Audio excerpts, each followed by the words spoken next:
Chapter 12. The Betrayer's Mask, Reforged. Present, Bloemfontein, 2015. The tavern smelled of stale beer and cigarette smoke, but beneath it lurked something fouler. Marnus sat across from Stefan, once his brother in all but blood. But tonight, Stefan's smile was wrong, his voice a little too slick. The lion stirred uneasily in Marnus's chest. Danger. Betrayal. And then the lights went out. The tavern door slammed. Shadows bent unnaturally, twisting. Stefan stood, his grin stretching unnaturally wide. "I've been waiting for this, Marnus. You always thought I was loyal. You never saw the chains." From the dark corners of the tavern, 6 beasts emerged, each one worse than the last. A wolf man with jaws that dripped acid, a leopard twisted with human arms, claws like hooks, a serpent-bodied figure, eyes glowing red, a hyena man with chains around its wrists cackling, a goat-headed demon, horns curling like blades, and finally a lion, dark, corrupted, a mockery of the beast within him. Marnus stood, fists clenched, his breath sharp. He'd faced many battles, but never 6 at once. The lion inside him rumbled, "This will break you or make you eternal." The first onslaught. They attacked together. Chains whipped across his ribs, claws raked his back, jaws clamped onto his arm. Marnus roared in pain, slammed into a table that splintered under the force. He fought back, fist into Wolf's snout, boot into Serpent's ribs, but for every strike he landed, 2 more cut him. Blood poured from him, warm rivers staining the floor. The corrupted lion crashed into him, pinning him down, its jaws snapping inches from his face. The stench of its breath choked him. Marnus gasped. His body shook. I can't hold them all. Kirsten's perspective. The call in Oklahoma. Kirsten gripped the phone so hard her knuckles turned white. She could hear the chaos, the crashes, the roars, Marnus's ragged groans. "Marnus," she screamed, "please, fight! Don't leave me! Don't you dare leave me!" Her voice broke, raw with desperation. She fell to her knees in the kitchen, tears streaking her cheeks. Behind her, Michaela froze in the doorway, eyes wide. She had overheard everything. "Mom, what's going on? Who is he? Why are you screaming for him like that?" Kirsten turned, trembling, unable to speak. The weight of 20 years crashed down on her shoulders. Flashback. 2001, Fort Sill, Oklahoma. Kirsten remembered it like it was yesterday. The night had been warm, the barracks still. Marnus's arms were around her, their breaths mingling, 2 souls colliding with the urgency of youth and destiny. The world outside didn't exist, only him. Afterward, she had lain awake, listening to his heartbeat, knowing deep down that something eternal had been forged between them. Weeks later, she held the test in her trembling hands. Positive. Her body shook with fear and joy. She was carrying his child. But then, silence. He was gone. Back to South Africa. Letters lost, calls unanswered. The line between them cut. Kirsten had raised Michaela with only the memory of Marnus's arms around her. She had told her daughter stories of a lion-hearted man who once loved her more than life, but Michaela never knew the truth. Until now. Back to the present, the breaking point. "Marnus!" Kirsten screamed into the phone, her sobs raw. "Please, God, don't let him die! Mercy! Mercy!" Michaela clutched her mother's shoulder, her own tears falling. "Mom, tell me the truth. Who is he?" Kirsten's chest heaved. She pressed the phone closer, her heart shattering. "He's your father, Michaela. He's always been your father." The words tore free like a wound reopening. Across the line, Marnus heard it. The beasts clawed into him, tearing his flesh. His vision blurred. He could barely breathe. But those words cut deeper than any wound. "My daughter," he rasped, blood dripping from his lips. Michaela's voice, trembling and small, came through the line. "Papa? Is it true? Is it really you?" The lion awakens. The corrupted lion sank its teeth into his shoulder. The wolf's claws dug into his chest. The serpent coiled around his legs. His body was breaking. But his spirit? His spirit ignited. The real lion within him roared, golden fire bursting from his chest, burning through the tavern. His muscles surged with new strength, his eyes glowing with divine fury. "You will not take me from my daughter!" With a guttural scream, he tore the serpent from his legs and snapped its spine. He ripped the wolf's jaw apart with his bare hands, blood spraying across his face. The goat-headed demon lunged. Marnus caught its horns, twisted, and shattered them off in his fists. He plunged them into the beast's chest, splitting it in 2. The hyena slashed at him. He seized its chains and strangled it until its laughter turned to silence. The leopard pounced. He caught it mid-air and slammed it into the ground, bones shattering. Finally, he faced the corrupted lion. The beast roared, shadows burning in its mane. Marnus roared back, lion against lion, man against curse. Their clash shook the tavern to its foundation. Claws raked, fists hammered, blood poured. But Marnus, fueled by love, by truth, by Michaela's voice, seized the beast by its throat. Golden fire erupted from his hands. "This lion is mine!" And he crushed the corrupted beast until it dissolved into ash. Aftermath. The tavern lay in ruins, corpses of beasts fading into smoke. Marnus dropped to his knees, drenched in blood, died barely alive. The phone was still in his hand. He brought it to his ear, voice trembling. "Michaela, my daughter?" Her sobs filled the line. "Yes, Papa, it's me. I've always dreamed of you. I've always wanted to know you." Marnus's tears mixed with blood. "Forgive me for not being there." Kirsten's voice broke with love and pain. "Now you know, Marnus. You're not alone. You never were." But outside, unseen, Stefan watched from the shadows. His betrayal was only beginning. Chapter 13. The Child of Fire present. Bloemfontein. 2015. The tavern lay in ruins. Shattered wood, scorched walls, and the smell of blood clung to the night. Marnus collapsed against the wreckage, body torn open, skin split in deep gashes. His breathing came in jagged wheezes, every inhale a dagger in his chest. He still held the phone. On the other side, Kirsten's voice shook. "Marnus, stay with me. Please, don't leave me. Not after everything." And then a softer voice, trembling and new to his ears. "Papa?" Marnus closed his eyes. The words struck deeper than any claw or blade. Tears cut through the blood on his face. "Michaela, my daughter." Her sob reached across the ocean. "I always dreamed of you. I thought you were only a story Mama told. Please don't die before I can meet you." The lion inside him purred, wounded but alive. For the first time, it wasn't just rage fueling him. It was love. The betrayer returns. The ruined tavern door creaked. Stefan stepped in, untouched by the chaos. His smile was venom. "You think this is victory? You don't understand. That was only the beginning." Behind him, the air shimmered with heat. Flames twisted, forming shapes. 6 shadows rose again, not of beasts this time, but of memories. Marnus's stomach dropped. His lion recoiled. These weren't just enemies, they were his sins. The child appears. The flames solidified. And there she was. A little Sudanese girl, no older than 5, her body charred where the mortar had struck. Her eyes glowed hollow, empty, her small dress blackened with soot. She stepped forward silently, barefoot on the ashes. Marnus's entire body froze. His heart wrenched. No, his voice broke. Not her. Please, God, not her. The lion within him whimpered like a cub. The girl lifted her hand, pointing at him. When she spoke, her voice echoed like thunder and sobbing wind all at once. "You killed me." The words shattered him. His knees buckled, his fists trembling. Memories came flooding back. The explosion, the screams. The moment he realized the shadow in the rubble wasn't a soldier, but a child. Kirsten's voice cried over the phone, muffled by her own sobs. "Marnus, what's happening? Who is she?" He couldn't answer. His throat locked. The battle of guilt. The child's body warped, flames consuming her until she twisted into a beast. Small arms elongating into claws, face splitting with jagged teeth, eyes glowing like molten iron. Her scream was like 100 voices at once. And she wasn't alone.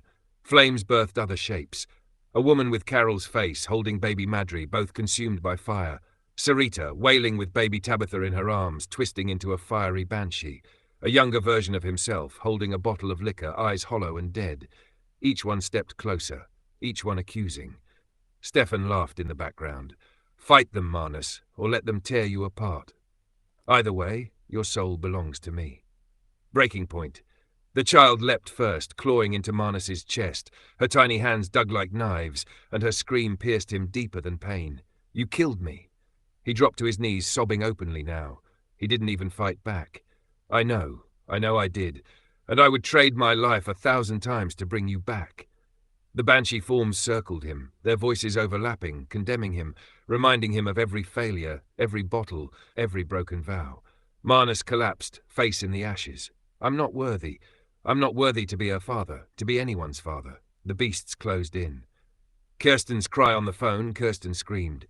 "No, Marnus, don't you dare give up, not now." Her sobs turned into raw fury. "You think you're unworthy? Michaela has spent her whole life dreaming of you. I waited through hell for you. God didn't curse you. He gave you the lion to find your way back to us. Stand, Marnus. Stand. Her voice cracked. If you die here, you kill us too. Michaela's voice. The phone shuffled. Another voice came, trembling but fierce. Papa. Marnus's body froze. Papa, I don't care about your past. I don't care what you did. I care that you're here, with us, with me. Please, fight for me. Don't let them take you. Her voice broke into sobs. I need you. I always needed you.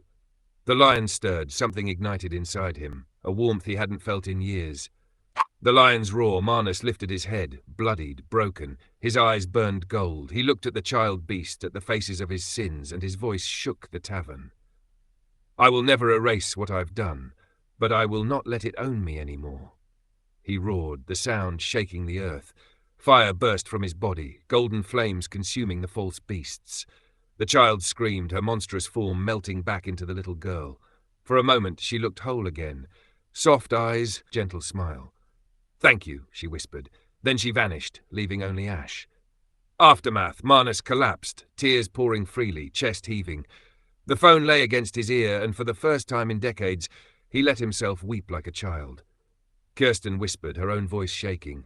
You're not alone anymore, Marnus. Not ever again. Michaela's voice, small and sure, cut through the silence. I love you, Papa. Marnus clutched the phone to his chest, his bloodied lips trembling into a broken smile. I love you too, my daughter. In the shadows, Stefan's grin lingered. Good. Break yourself on love. When you fall again, and you will fall, it'll hurt worse than ever. But for the first time, Stefan's words didn't strike terror. They only fueled the lion's growl in Marnus's chest. The war was far from over. But now he wasn't fighting for survival. He was fighting for family. End of chapter. Shadows of the Heart present. Bloemfontein, 2015. Marnus sat alone in the ruins of the tavern, his body wrapped in bandages and cloth torn from what was left of his shirt. The fire had died down hours ago, leaving only a hollow quiet. Every movement sent pain lancing through his ribs, but the real ache was deeper, somewhere the lion could not heal. The phone lay in his hands like something sacred. His thumb hovered over it, afraid to lose the connection, afraid to hear silence. Then it came. A soft, trembling voice. Papa? Marnus closed his eyes, his breath caught, not from wounds but from the raw weight of the word. No battlefield, no enemy, no beast had ever broken him like that single name spoken by the daughter he never knew. Yes, my girl, he whispered, voice hoarse. Yes, it's me. On the other side, Michaela's sobs tumbled out in waves. I can't believe it's real. Mama always told me stories, but I thought they were dreams. I didn't think you were alive, or if you were, that you'd ever want me. Tears streaked his blood-stained face. Want you? Michaela, I have lived with emptiness for years, never knowing why. Now I know it was you. I was missing you. Kirsten's voice slipped in, quieter, but raw with emotion. Marnus, she's waited so long for this. I've waited too, he said, his chest tight with both joy and grief, and I swear nothing will take me from you again. The lion stirs. For a moment the heaviness lifted. The lion inside purred low, golden fire warming his broken body. It wasn't rage now, it was love, steady and bright. But the night was not merciful. The air shifted. The tavern's shadows rippled unnaturally, moving even though the fire was gone. Marnus stiffened. The lion's fur bristled. Something was wrong. The phone crackled with static. Michaela's voice, still small and shaking, broke the quiet. Papa, I'm scared. I feel something watching me. Are you here? His heart dropped. He tightened his grip on the phone. No, Michaela, don't move. Stay with your mother. I'm here with you. I'll protect you.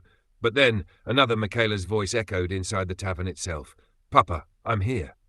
Marnus spun. His blood ran cold. Standing in the ash was Michaela, her face, her hair, her eyes. Exact, perfect. But her smile was wrong, too sharp, too knowing. The real Michaela gasped through the phone. That's not me! Papa, don't believe it! The 6 deceivers. The shadows rippled again, one by one more figures emerged. Another Michaela, her voice mocking. Why didn't you want me, Papa? Why did you abandon us? 2 Kirsten stepped forward, one sobbing, the other whispering venom.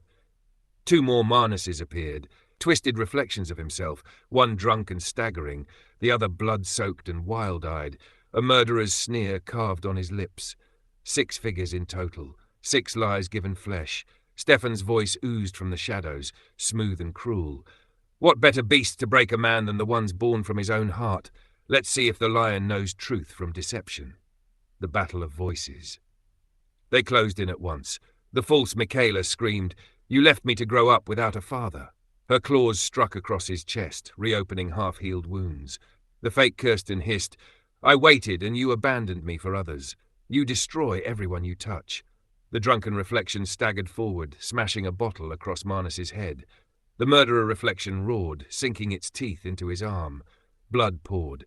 Pain exploded. Marnus's body buckled beneath the onslaught. Through the phone, the real Michaela screamed, "Papa, don't listen to them. I love you. I'm real. I'm with you." Kirsten's voice followed, shaking, breaking. "Marnus, look at your heart. You know us. You know me." But the illusions pressed harder, their voices layered over the truth until his mind blurred, his ears filled with venom and doubt. Breaking point. The false Michaela grabbed his face, forcing his eyes to hers. "You're poison, Papa. You ruin everything you touch. Do us a favor and die." The words cut deeper than any claw. His grip on the phone weakened. For one trembling moment, Marnus almost believed her, almost let go. Then he heard it. A memory. Not a voice of despair, but one soft and glowing. Kirsten's laughter in Fort Sill, Oklahoma, back in 2001. The way she looked at him when no one else mattered. The way she whispered his name like a vow. And beneath it, a child's laugh he had never known until now, but recognized instantly. Michaela's laugh. Pure, untwisted, real. That was the truth. The Lion Awakens Marnus roared. The sound shook the tavern, shattering illusions for a heartbeat. Golden fire exploded from his chest, burning away the false reflections. The fake Michaela screamed as their skin melted into shadow. The false Kirstens twisted into smoke, his broken selves shattered into black dust. Stefan's voice snarled in the distance. "No! You were supposed to believe them. You were supposed to break." Marnus rose, body torn and bloodied but burning with light. His eyes blazed gold, his voice thundered. "You can't break what God has bound. I know my daughter's voice. I know my love's soul, and no shadow will ever take that from me again." Aftermath. Silence fell. The shadows retreated, leaving only ash. The phone shook in his hands as he pressed it to his ear. Michaela was crying, but her sobs were joy this time. "Papa, you fought them. You knew me." "Yes," he whispered, tears running freely. "Because you're my blood, my light, my roar." Kirsten's voice came, soft and broken with love. "Marnus, you've finally seen it, haven't you? The lion isn't a curse, it's the way back to us." He fell to his knees, exhausted, trembling, but alive. For the first time, not as a soldier, not as a beast, but as a father. And deep in the darkness, Stefan hissed like a cornered serpent. "Then I will send worse. If love is your weapon, then I will make it your undoing." But Marnus didn't flinch, not anymore, because he finally had something to fight for.